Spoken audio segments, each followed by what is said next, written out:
March 8, 1983. Ronald Reagan was in the presidential limousine, heading to the Sheraton Twin Towers Hotel in Orlando, Florida, where he was scheduled to address the annual convention of the National Association of Evangelicals.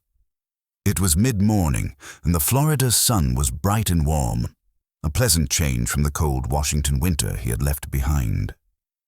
In the seat next to him, Michael Deaver, his deputy chief of staff and longtime aide, was looking worried. Deaver held a copy of Reagan's speech, the one he was about to deliver, and he had been reading it with increasing concern during the drive from the airport. "Mr. President," Deaver said carefully, "I need to talk to you about this speech." Reagan looked over at him, his famous affable smile in place. "What about it, Mike?" "This line here," Deaver said, pointing to a paragraph near the end of the speech. "Where you call the Soviet Union the focus of evil in the modern world and an evil empire. Sir, that's very strong language. Are you sure you want to say that?" Reagan's smile didn't waver.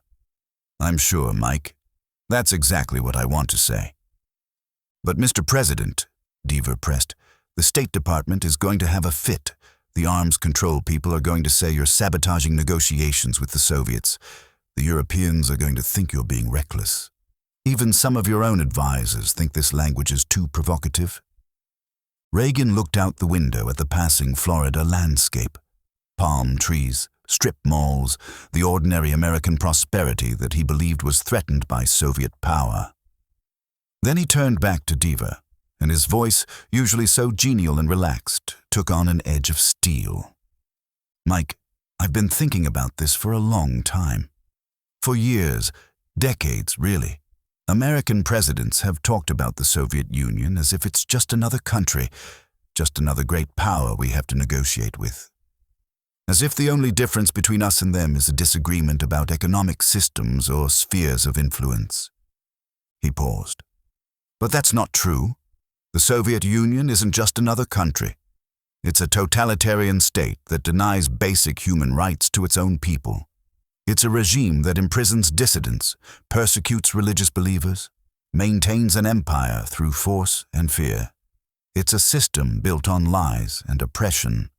And I think it's time an American president said that clearly, without diplomatic euphemisms, without pretending otherwise."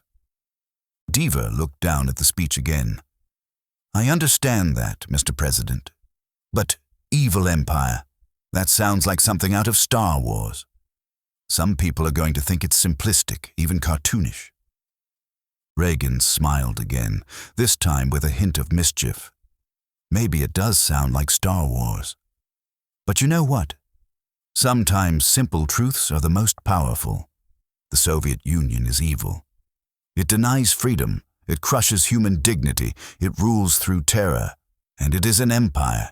It controls dozens of nations and hundreds of millions of people who would be free if they had the choice. So yes, it's an evil empire, and I'm going to say so." The limousine pulled up to the hotel, and Reagan could see the crowd waiting. Evangelical Christians, conservative activists, people who shared his values and his view of the world. These were his people, the core of his political base, and he knew they would understand what he was about to say. As he stepped out of the car and waved to the cheering crowd, Reagan felt a sense of clarity and purpose. He had been president for just over 2 years, and he had spent much of that time rebuilding American military strength, challenging Soviet expansion in the Third World, and speaking out against communist oppression. But he hadn't yet articulated, in a single memorable phrase, his fundamental view of the Cold War struggle. Today, he would do that. Inside the hotel ballroom, more than 1,000 evangelical leaders waited. Reagan was introduced with enthusiasm, and he walked to the podium to sustained applause. He looked out at the audience. Earnest faces, people who believed in God and country, who saw the world in moral terms rather than just strategic calculations. He began the speech with his usual warmth, talking about the importance of faith in American life, about religious freedom, about the role of churches in strengthening communities. The audience listened attentively, occasionally applauding, clearly pleased that the President of the United States was speaking to their concerns. But Reagan was building toward something. About 20 minutes into the speech, his tone shifted. He began talking about the Cold War, about the nuclear freeze movement that was gaining strength in America and Europe, about the moral stakes of the struggle with the Soviet Union. "There is sin and evil in the world," Reagan said, his voice growing more intense, "and we're enjoined by Scripture and the Lord Jesus to oppose it with all our might. Our nation, too, has a legacy of evil with which it must deal. The glory of this land has been its capacity for transcending the moral evils of our past. For example, the long struggle of minority citizens for equal rights, once a source of disunity and civil war, is now a point of pride for all Americans." He paused, letting the words sink in. "We must never go back. There is no room for racism, anti-Semitism, or other forms of ethnic and racial hatred in this country. I know that you've been horrified, as have I, by the resurgence of some hate groups preaching bigotry and prejudice." The audience applauded, and Reagan nodded in acknowledgement. But now he was turning to his main point. "At the same time," he continued, "however, they must never be allowed to pervade our public discourse, because while they preach the supremacy of the state, declare its omnipotence over individual man, and predict its eventual domination of all peoples on the earth, they are the focus of evil in the modern world." Reagan's voice grew stronger, more forceful. He was no longer the genial grandfather figure, but a leader articulating a fundamental moral truth. "So, in your discussions of the nuclear freeze proposals, I urge you to beware the temptation of pride, the temptation of blithely declaring yourselves above it all, and label both sides equally at fault, to ignore the facts of history and the aggressive impulses of an evil empire, to simply call the arms race a giant misunderstanding, and thereby remove yourself from the struggle between right and wrong, and good and evil." There it was, an evil empire. The audience erupted in applause. Many stood, cheering. They understood exactly what Reagan meant, and they approved completely. These were people who saw the world in moral terms, who believed that the Cold War wasn't just a geopolitical competition, but a spiritual struggle between freedom and tyranny, between good and evil. Reagan continued, his voice now ringing through the ballroom with conviction. "I ask you to resist the attempts of those who would have you withhold your support for our efforts, this administration's efforts, to keep America strong and free, while we negotiate real and verifiable reductions in the world's nuclear arsenals, and one day, with God's help, their total elimination." As he finished the speech and left the podium to thunderous applause, Reagan felt satisfied. He had said what needed to be said, in exactly the words he wanted to use. No diplomatic hedging, no bureaucratic caution, no pretense that the Soviet Union was just another country with different interests. He had called it what it was, an evil empire.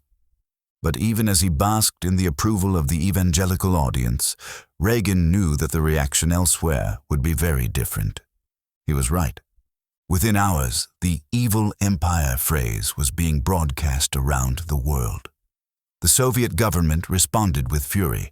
TASS, the official Soviet news agency, called Reagan's speech bellicose, lunatic anti-communism, and accused him of trying to sabotage arms control negotiations.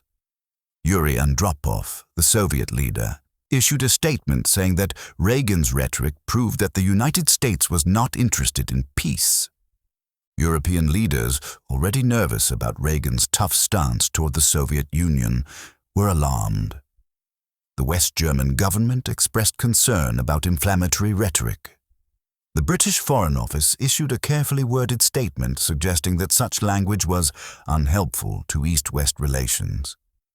Even many Americans were critical. The New York Times editorial board called the speech primitive and dangerous. Columnists accused Reagan of Cold War saber-rattling. Arms control advocates said he was undermining negotiations. Some Democratic politicians suggested he was mentally unfit for office. that his Hollywood background had left him unable to distinguish between movie villains and complex geopolitical realities. Back in Washington, Reagan's own advisors were divided. Secretary of State George Shultz, who had not been consulted about the evil empire language, was furious. He called a meeting with Reagan in the Oval Office 2 days after the speech. "Mr. President," Shultz said, his voice tight with controlled anger, "that speech in Orlando has created a diplomatic firestorm. The Soviets are using it as an excuse to stall on arms control. Our European allies are worried that you're not serious about negotiation. And I'm getting questions from foreign ministers around the world about whether American policy is now based on religious crusading rather than strategic calculation." Reagan leaned back in his chair behind the resolute desk, his expression calm. "George, I understand your concerns, but I meant every word I said. The Soviet Union is an evil empire. It oppresses its own people. It maintains control through force and fear. It denies basic human freedoms. Those are facts, not rhetoric." "I don't disagree with the substance," Shultz said. "But diplomacy requires nuance, Mr. President. It requires leaving room for negotiation, for face-saving, for finding common ground. When you use language like evil empire, you make it harder to negotiate. You back the Soviets into a corner where they feel they have to respond with equal hostility." Reagan stood up and walked to the window overlooking the rose garden. It was early March and the garden was still mostly bare, waiting for spring. He stood there for a moment, hands in his pockets, thinking. "George," he said finally, not turning around, "I know you think I'm being reckless. I know the State Department thinks I'm making their job harder, but I have a different theory about how to deal with the Soviets." He turned to face Shultz. "For decades, American policy has been based on the assumption that we need to make the Soviets comfortable, that we need to avoid offending them, that we need to pretend their system is just as legitimate as ours. And what has that gotten us? Détente that led nowhere. Arms control agreements they violated. Continued Soviet expansion in the Third World. A nuclear buildup that threatens our survival." Reagan walked back to his desk and sat down. "I think we need a different approach. I think we need to tell the truth about the Soviet system, that it's evil, that it's oppressive, that it's illegitimate. And I think when we do that, when we speak clearly about the moral dimension of this struggle, we actually strengthen our position." "How?" Shultz asked, skeptical. "Because," Reagan said, "it puts pressure on the Soviet system from within. When we call them an evil empire, we're not just talking to the Soviet leadership, we're talking to the Soviet people, to the dissidents, to everyone living under communist oppression. We're telling them that we see what their government is, that we haven't been fooled by propaganda, that we stand with them against their oppressors." He leaned forward. "And we're also telling the Soviet leadership that we're not afraid of them, that we're not going to pretend their system is normal or acceptable just to make negotiations easier. We're putting them on the moral defensive, and I think that gives us leverage, not less." Shultz was quiet for a moment. "That's a risky strategy, Mr. President." "Maybe," Reagan agreed. "But I think the real risk is continuing to treat the Soviet Union as if it's just another great power, as if the only thing at stake is geopolitical competition. This is a moral struggle, George. It's about freedom versus tyranny, about human dignity versus state oppression, and I think we win that struggle not by avoiding the moral dimension, but by embracing it." In the days and weeks that followed, the controversy over the evil empire speech continued. But Reagan noticed something interesting. While the diplomatic establishment and the media were critical, ordinary Americans largely supported what he had said. Polls showed that most Americans agreed with Reagan's characterization of the Soviet Union. They were tired of moral equivalence, tired of being told that both sides in the Cold War were equally at fault, tired of diplomatic double-talk that obscured fundamental truths. Reagan's political advisors noticed this too. Ed Meese, the White House counselor, came to see Reagan in the Oval Office about a week after the Orlando speech. "Mr. President," Meese said, "I've been looking at the polling data on the Evil Empire speech. The media hated it, the State Department hated it, the Soviets hated it, but the American people loved it. Your approval ratings actually went up after the speech. People appreciate that you're willing to speak plainly about the Soviet Union." Reagan smiled. "That doesn't surprise me, Ed. Americans have good instincts about these things. They know the difference between freedom and tyranny. They don't need diplomats to tell them that the Soviet Union is evil. They can see it for themselves." But Reagan also understood that the speech had consequences beyond domestic politics. In Moscow, the Soviet leadership was genuinely alarmed by Reagan's rhetoric. They had dealt with American presidents before: Nixon, Ford, Carter. And while those presidents had been tough negotiators, they'd also been predictable, pragmatic, willing to accept the permanence of the Soviet system. Reagan was different. He didn't accept the permanence of the Soviet system. He didn't believe that the Cold War would last forever, that the world would always be divided between communist East and capitalist West. He believed that communism was fundamentally flawed, that it would eventually collapse under its own contradictions, and that American policy should be designed to hasten that collapse. The Evil Empire speech was part of that strategy. By speaking clearly about the moral bankruptcy of the Soviet system, Reagan was undermining its legitimacy, giving hope to dissidents and reformers, putting pressure on the regime from within. Years later, after the Soviet Union had indeed collapsed, many people who had been part of the dissident movement in the 1980s would say that Reagan's moral clarity had given them courage. Natan Sharansky, the famous Soviet dissident who spent 9 years in the Gulag, later wrote, "When I was in prison, I heard about Reagan's Evil Empire speech on the BBC, and I remember thinking, finally, an American president who understands what we're dealing with, who's not afraid to speak the truth about the Soviet system. That speech gave me hope that the West hadn't forgotten us, that they understood the nature of the regime we were fighting. But in March 1983, all of that was still in the future." At the time, most observers thought Reagan's rhetoric was counterproductive, even dangerous. The prevailing wisdom was that he was making the Cold War more dangerous, increasing the risk of nuclear confrontation, sabotaging arms control. One evening in late March, Reagan was having dinner with Nancy in the private residence of the White House. They often used dinner as a time to escape the pressures of the presidency, to just be Ron and Nancy, rather than President and First Lady. But tonight, Nancy brought up the Evil Empire controversy. "Ron," she said, "I've been hearing from friends that people are worried about that speech you gave in Florida. They think you're being too aggressive with the Soviets, that you might start a war." Reagan put down his fork and looked at his wife. Nancy was his closest advisor, the person whose opinion he valued most. If she was worried, he needed to take it seriously. "Nancy," he said, "I'm not going to start a war.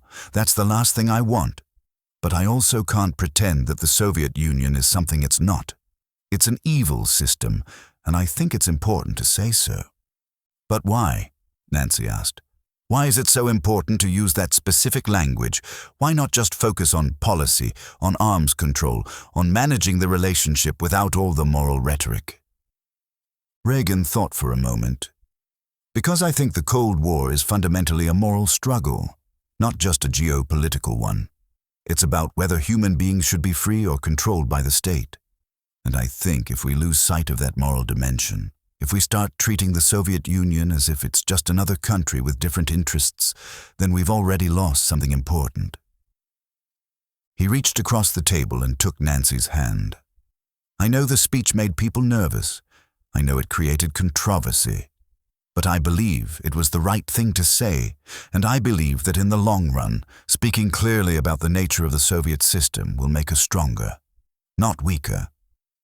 Nancy squeezed his hand. "I trust your judgment, Ron, I always have. Just be careful, okay? The world is a dangerous place, and you're the one who has to navigate it." "I will," Reagan promised. "I will." In Moscow, the Soviet leadership was indeed taking Reagan's rhetoric seriously, perhaps more seriously than Reagan's own advisors realized. The KGB was producing reports analyzing Reagan's statements, trying to determine whether he was genuinely planning military action against the Soviet Union or whether this was just propaganda. Yuri Andropov, the Soviet leader, was particularly concerned. He had spent his career in the KGB, and he had a spy's tendency to see conspiracies and threats everywhere. Reagan's evil empire rhetoric, combined with the American military buildup and NATO exercises in Europe, convinced Andropov that the United States might be preparing for a first strike against the Soviet Union. This paranoia would lead, later in 1983, to one of the most dangerous moments of the Cold War, the Able Archer crisis, when Soviet intelligence misinterpreted a NATO military exercise as preparation for nuclear attack, and the world came frighteningly close to nuclear war. But Reagan didn't know about Soviet paranoia in March 1983. He believed his rhetoric was clarifying, not destabilizing. He believed that speaking clearly about Soviet evil would strengthen the West's moral position and put pressure on the Soviet system. And in a strange way, he was right. The evil empire speech did strengthen the West's position. Not immediately, but over time. It gave courage to dissidents behind the Iron Curtain. It rallied Western publics who had become confused by moral equivalence, and it put the Soviet leadership on the defensive, forcing them to respond to moral accusations rather than just strategic calculations. More importantly, the speech revealed something fundamental about Reagan's approach to the Cold War. Unlike his predecessors, who had accepted the Cold War as a permanent condition to be managed, Reagan believed it could be won. He believed the Soviet system was fundamentally weak, that it was sustained only by force and fear, and that if the West remained strong and morally clear, the Soviet empire would eventually collapse. This was a radical view in 1983. Most foreign policy experts, most diplomats, most academics believed that the Soviet Union was a permanent feature of the international landscape, that the best the West could hope for was peaceful coexistence and arms control. The idea that the Cold War could actually be won, that the Soviet Union could actually collapse, seemed like wishful thinking. But Reagan believed it, and the evil empire speech was his way of declaring that belief publicly, of staking out a position that went beyond mere containment to something more ambitious, the actual defeat of Soviet communism. On March 23, 1983, just 2 weeks after the evil empire speech, Reagan gave another speech that would become equally famous. In a televised address to the nation, he announced the Strategic Defense Initiative, a program to develop space-based missile defense systems that could protect the United States from nuclear attack. The SDI speech was in some ways a companion to the evil empire speech. Where the Orlando speech had articulated the moral dimension of the Cold War struggle, the SDI speech articulated Reagan's vision for ending it, not through arms control agreements that froze the nuclear balance, but through technological innovation that could make nuclear weapons obsolete. Together, the two speeches in March 1983 defined Reagan's approach to the Cold War, moral clarity about the nature of the Soviet system, combined with strategic innovation to overcome Soviet military power. The foreign policy establishment was horrified by both speeches. They thought the evil empire rhetoric was primitive and dangerous. They thought SDI was a fantasy, Star Wars technology that would never work and would only provoke the Soviets to build more weapons. But Reagan pressed ahead with both initiatives. He continued to speak clearly about Soviet evil, refusing to engage in the diplomatic euphemisms that previous administrations had used. And he pushed forward with SDI, despite skepticism from scientists and opposition from arms control advocates. Years later, after the Berlin Wall had fallen and the Soviet Union had collapsed, historians would debate how much credit Reagan deserved for ending the Cold War.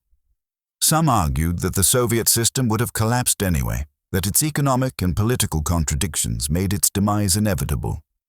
Others argued that Reagan's policies, the military buildup, the support for anti-communist movements, the SDI program, and yes, the moral rhetoric, had accelerated the collapse, had put pressure on a system that was already fragile.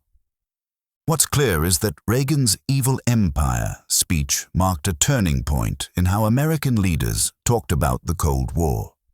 It rejected the moral equivalence that had characterized much of the détente era. It insisted that the Cold War was not just a geopolitical competition between two superpowers, but a moral struggle between freedom and tyranny. And it gave voice to millions of people in the Soviet Union, in Eastern Europe, in the West, who had always known that the Soviet system was evil, but who had rarely heard an American president say so clearly and unambiguously. In the presidential limousine on the way back to the airport after the Orlando speech, Mike Deaver looked at Reagan and said, "Well, Mr. President, you certainly made news today. That evil empire line is going to be quoted for a long time." Reagan smiled, that familiar warm smile that had charmed millions of Americans. "Good," he said. "It's about time somebody said it. The Soviet Union is an evil empire. And I'm not going to apologize for speaking the truth." He looked out the window at the Florida landscape passing by. "You know, Mike, when I was a young man, I saw how the communists operated in Hollywood, how they tried to take over the unions and the studios, and I learned something important. You can't appease evil. You can't compromise with it. You can't pretend it's something other than what it is. You have to confront it clearly and defeat it. And that's what I intend to do as president. Not through war. I don't want war. I want peace. But through strength, through moral clarity, through refusing to accept that the Soviet system is permanent or legitimate. And if that makes the diplomats uncomfortable, if that makes the Soviets angry, if that makes the media critical, well, so be it.